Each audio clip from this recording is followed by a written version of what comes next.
everybody, and welcome back to the Boothe review. So, for this episode, we will be doing the Zack Snyder cut of Justice League.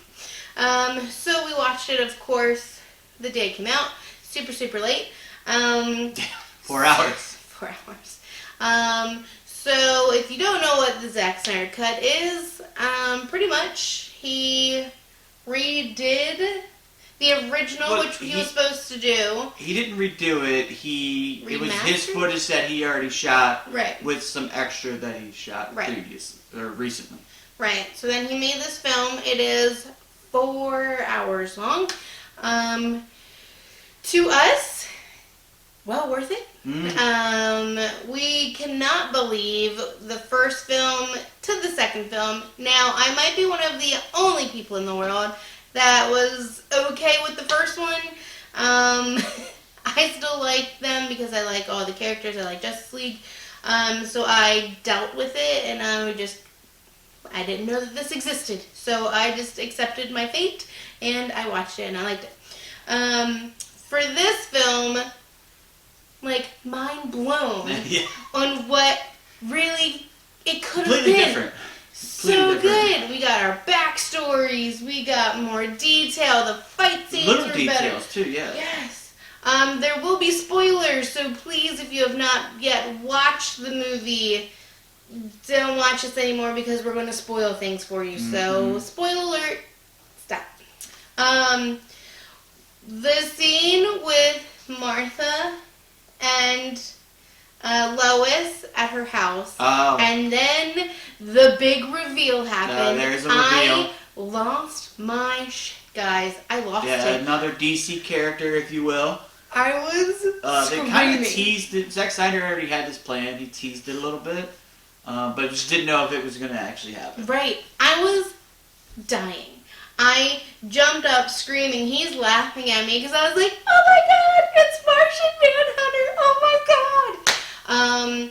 Crazy. I was so excited. I was dying.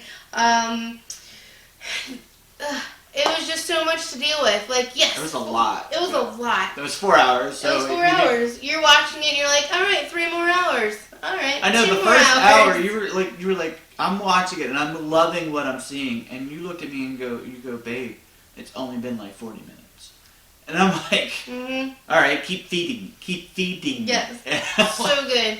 All of them had great, of course, Jason Momoa. I joked around with him because he's like, is he just gonna keep taking his shirt off the whole time? He did take his shirt off a lot. I was like, yeah, he's being Taylor Lautner right now, so he just every scene taking his shirt off.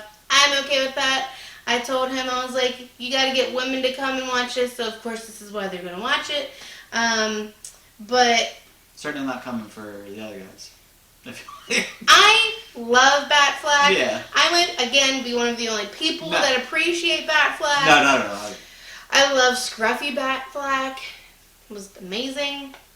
I wanted a little bit of Green Lantern. He's one of my favorite DC characters. Well, they only showed the one that died, and then he tried to grab the ring. Yeah, that was in the fight scene, which is also different. It's similar to what we've already saw in the 2017 version of this. There was more. It was just more. But there was more. It was different, and the villain in it is different. Because in the first one, it was Steppenwolf, and in this one, it's actually a young Darkseid. Right. And that kind of gives a little bit more story on what happened with the Earth thing. Why the mother boxes are where they're at. Right. So I like that aspect so much. I mean, it's a 4 hour long movie, so of course there's going to be more information. So you got to put that in perspective too. Yes, we get more story, but it's 2 more hours of what we got originally. I liked more of the Cyborg was not my favorite in the first one, but I got a little bit more of him in this one, so I appreciated him more. For sure. So I could say that. And then I think, if I'm not mistaken, in the scene with his dad and the lasers was in the original trailer for the first movie, but it's not make it in. Yes. Because I was like, wait, I know this scene. It was in the trailer, but then Josh Whedon took it out. Because then you have to do the whole scene. I don't want to go on a rant about what Warner Brothers did, but they did them dirty, and that's just the end of the story right there. I'm glad amends were made, and we got what we got. Yep. And it was fantastic. I loved it. It's just disappointing that's not what we originally got. Because there, you could tell, like you said, all this detail. There was a plan to everything. There's definitely going to be more. They're branching off into other movies. There was a different plan, it felt like, for Aquaman. Yeah. And for even Wonder Woman and Mira Flash. had different hair. Yeah. And she had a British accent. What was that about? Right, like, and I know it's the casual fans could be like, "What's going on with this?" Like even the people, like they were bringing up Atlanteans out of the water. Yeah, and I'm like, they must be royals because in the Aquaman movie you can't breathe only out, be royal. Out of water unless you're a royal. But they were just bringing them guards and whatnot. Falco could do like the water thing, like Mira could do, but only Mira could do that in the Aquaman movie. So when you like put things together, like yes, there's definitely another plan, and then it kind of went out the door a little bit. Yeah, far out the door. The only thing that I honestly did not like about it, and I talked to him about this. Okay, we have our Wonder Woman song, or like the little music that happens, which is the heart and soul of like America, whatever. The stupid like the women howling that sounds like an Enya type thing, I could not handle. I didn't know what was happening. I hated it. I agree with you there, like, but what was that? What happens after that? Right. When that goes off, it's great.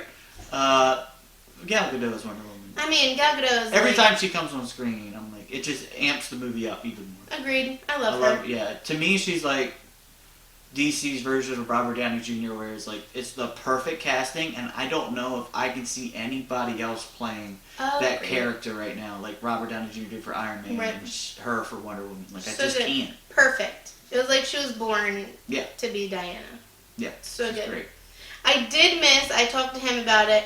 I missed the airplane scene where Diana is talking to Bruce in the plane, and he's like, "Oh, Bruce died." That was a lead-in thing, yeah. I appreciated that in the first one because it showed kind of her dropping the ball, and she felt so bad that Bruce felt like he had to take on everything, and just seeing like his vulnerability and her vulnerability. I love that, and they didn't show it in this one, which is fine.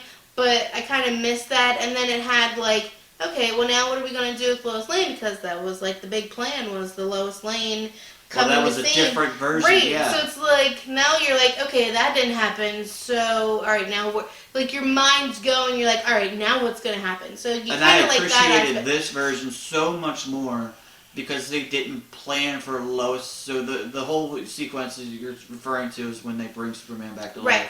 And then, the big guns. Yeah, right. Well, that's all been cut out. Because the reason why she shows up in that fight is all organically is because she visits that monument every daily. Day. Yeah. And then her coming to visit that monument, right? Is. I mean, it just makes it so much more sense, and it's more organic.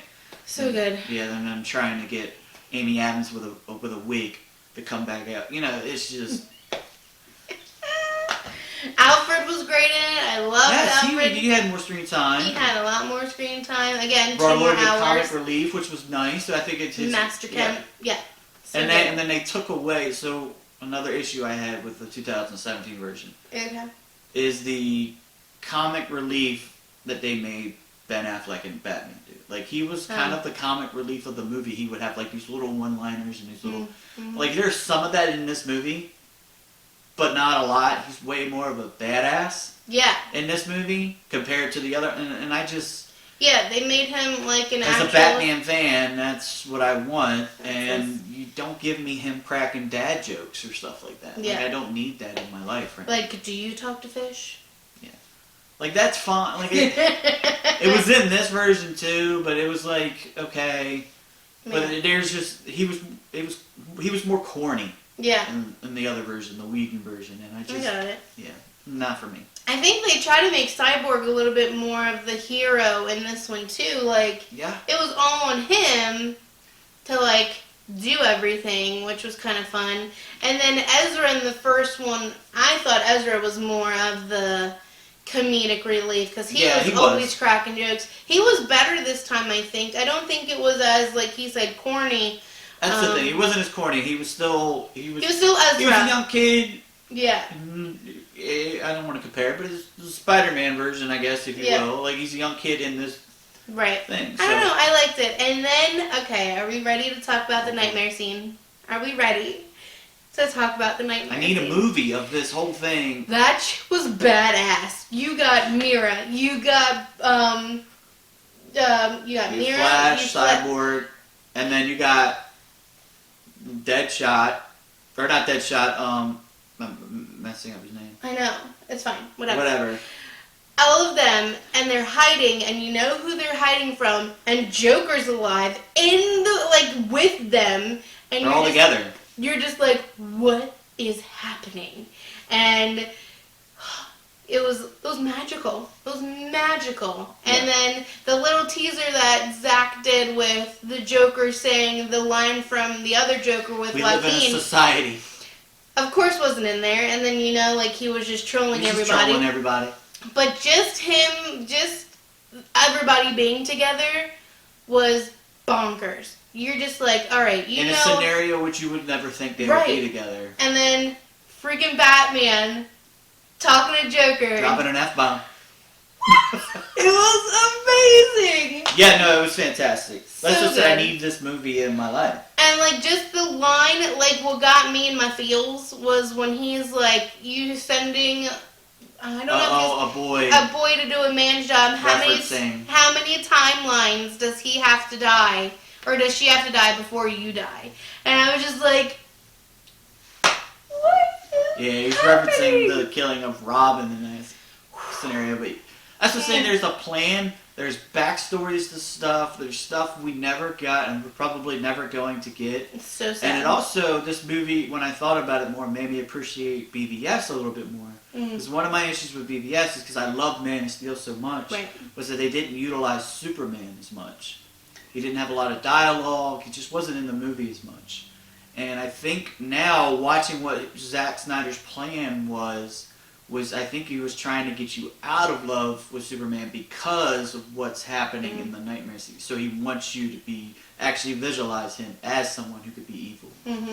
And now that I get that, I appreciate that more from BVS. That's a good... That's what I think that's the route I think he was getting, because it just makes sense to me in my head that's how he would do it. It was so good. Excellent. 4 hours of... there was a couple where I was like, oh, okay. But I really wasn't... I was ready for more at the end of it. Like, give me more. We've binge watched shows